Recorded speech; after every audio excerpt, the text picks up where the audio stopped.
All right, today we're talking about the environment, and I'm joined by Dr. Henning from the Gonzaga Climate Institute. Brian, how are you doing? I'm doing okay. Thank you for inviting me today. My pleasure. I want to have a conversation with you about some of the recent regulation changes, if you will, from the EPA. And I want to start just by getting your take on that decision that the administration has made. Yeah, we've heard that the EPA is going to try and reverse what is called the endangerment finding. It sounds a little bit wonky and complicated, but really what it is the legal backbone of our nation's efforts to address a changing climate. It basically, they took all of the science, looked at it very carefully, and found climate change is happening and it's harming people, and that created the legal authority to then try and take actions to address it. I've got a lot of questions for you, but my biggest one is I'm not a doctor. I'm not a scientist. I'm the first to admit all of that. But I don't think you need to be a doctor or a scientist to know that our summers are hotter, our winters are warmer. I mean, at what point has the bullet left the gun on trying to be able to make some repairs or some changes or some fixes? Will dropping these regulations significantly stop the ability to revert some of the damage? Yeah, as you know, as Daniel Patrick Moynihan once said, that we're all entitled to our own opinions, but not our own facts. And what we know is that the science is really clear.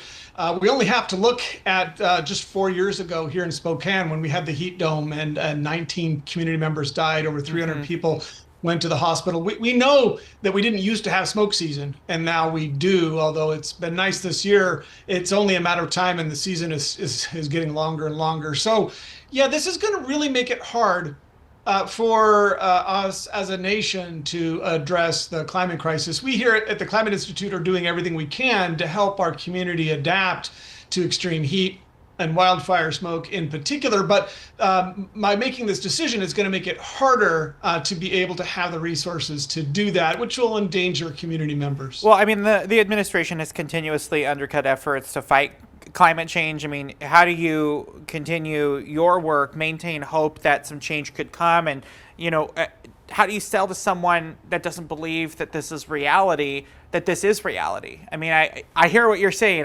I was there when I covered it when those people went to the hospital. I feel it right now when I walk outside and it's hot. I mean, those to me would seem like obvious factors, but yet people don't believe it. Yeah, it's really no longer a question of whether or not the public believes that this is happening. The overwhelming evidence is that the public understands that this is a really significant issue and that we need to take it seriously. It's not unanimous, but there's high 60s, low 70s support for responsible actions to address climate change. So not only is this not in line with the science and not following the rulings of the Supreme Court, it's not in line with public opinion either. The public knows that things are strange. Not everybody completely understands whether or not it's human caused, but everybody agrees we need to be taking actions to address it. And what this does is it makes it hard for us to then take these actions that would make our community more resilient and save people's lives in the next time we have a terrible heat wave. Yeah, so in your view, how strong is the science behind the endangerment finding and that greenhouse gases are harmful in climate change overall?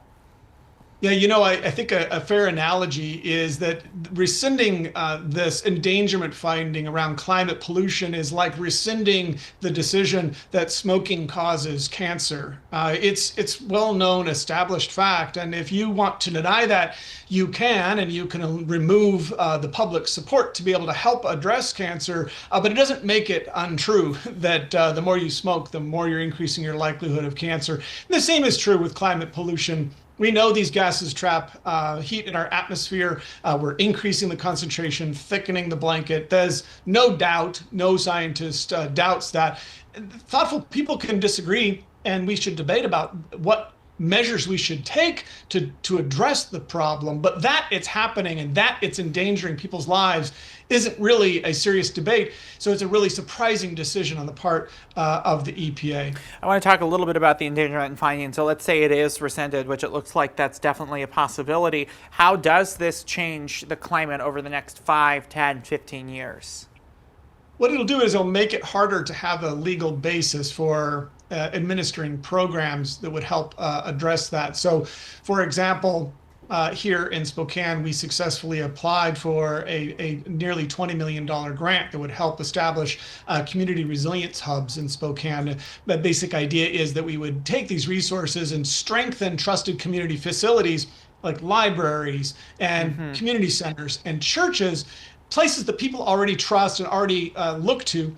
And we would provide more infrastructure improvements to those facilities so that during moments of crisis, people would have places to go. Just imagine if we had a heat wave and then the power went out because the grid was too taxed. Or imagine that we have a heat wave and smoke and the grid goes down. We need places that could function off grid, that could have clean air and cool spaces for our community. And by rescinding this endangerment finding, it's going to make it harder to be able to find the resources to be able to address those problems. We're doing everything we can with what we have. It'll just be slower, and that will endanger more people. So really, we're just slowing things down and making more people at risk by ignoring the science, putting our head in the sand, and ignoring the facts. Well, you sort of answered my follow-up question to you. I was going to ask you how it affected us here in Spokane and what your ideas were, but you hit that one out of the park for me, so thank you for stealing that one. But I will say, if we could look at it more broadly from a Western perspective, I mean, Eastern Washington, the upper portions of Canada that are just above us, Idaho, Montana, we are seeing those incredibly long fire seasons now because it is so dry. We are seeing, like you're saying, the smoke season. That's sort of a new term. I have to say, I haven't heard that one yet. But I mean, these are all new realities, these fire seasons that we're having, and we're seeing millions and millions of acres burning every single year. How can that be combated, or will this ultimately compound on that and just make the situation that much worse? Here at the Gonzaga Climate Institute, we're working with community partners across the city, including the city, the Regional Health District, Spokane Regional Clean Air, nonprofits in our community to work hard, develop plans for extreme heat resilience and wildfire smoke resilience. And it's a really innovative approach where everybody in the community has a role to play to address that. So we're doing everything we can to help our community to adapt. For example, we have a grant from the Department of Ecology, and we're partnering with the Lands Council to help distribute portable air cleaners to residents who wouldn't otherwise be able to buy one, so they can protect themselves. But as important as those efforts are, and they're vitally important, we have to remember that we can't sort of adapt our way out of this problem. We can mitigate some of the problems that we're creating, but fire season will get longer and worse and more intense, and extreme heat waves will become more severe and more frequent. The more we keep releasing fossil fuels into our atmosphere, the thicker the blanket gets, the more heat it traps, and the more volatile our climatic system becomes. And so we really need to sort of take the first principle of being in a deep, dark hole. We need to stop digging. We need to transition away from those fossil fuels at the same time as we try and support those community members who are most vulnerable to the changes that are already here. Well, that was sort of my next follow-up then. So, I mean, are we seeing the push for this coming from the fossil fuel or business industry? I mean, where is this push for this coming from outside of the administration? I think that what we have is a very powerful set of status quo actors who are interested in protecting their interests, and I suppose that's to be expected to some degree. But it's also interesting because we're really typically interested in allowing the market to address these things more directly. And what's odd is that we continue to heavily subsidize fossil fuels in the tunes of billions of dollars every year, artificially providing taxpayer resources to fossil fuel companies, while simultaneously eliminating reasonable tax breaks for renewables. And there's a very strong market for wind and solar, both at residential and commercial scales.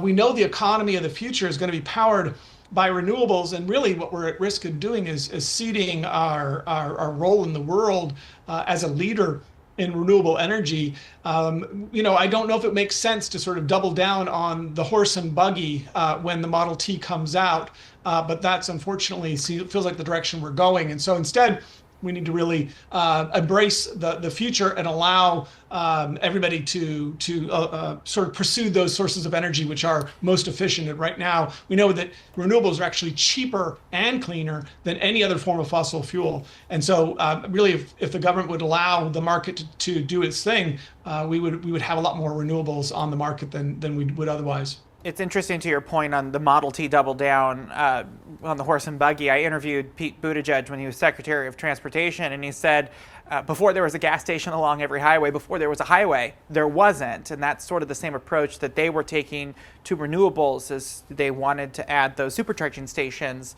down certain portions of I-90 and expand and expand and expand. And he said, again, before there was a gas station, there wasn't. So I get your point in that, and I'll link that interview with the Secretary on our website for people to watch. In closing, I want to double down on a question I asked you at the top of this interview. I said, has the bullet left the gun? I feel like you answered it in a complex sort of way for the average non-scientist like myself. Is this reversible, or have we gone past the point of no return? We have not gone past the point of no return where climate change is concerned, but every day we delay the transition to a lower carbon forms of energy and transportation, the problem gets worse and more expensive to fix. So that's the key that everybody to take away. We can still fix the problem. We need to do it as quickly as possible. Doctor, thank you so much for being with us. I hope you'll come back and have another conversation with us here shortly. Thanks, Bradley.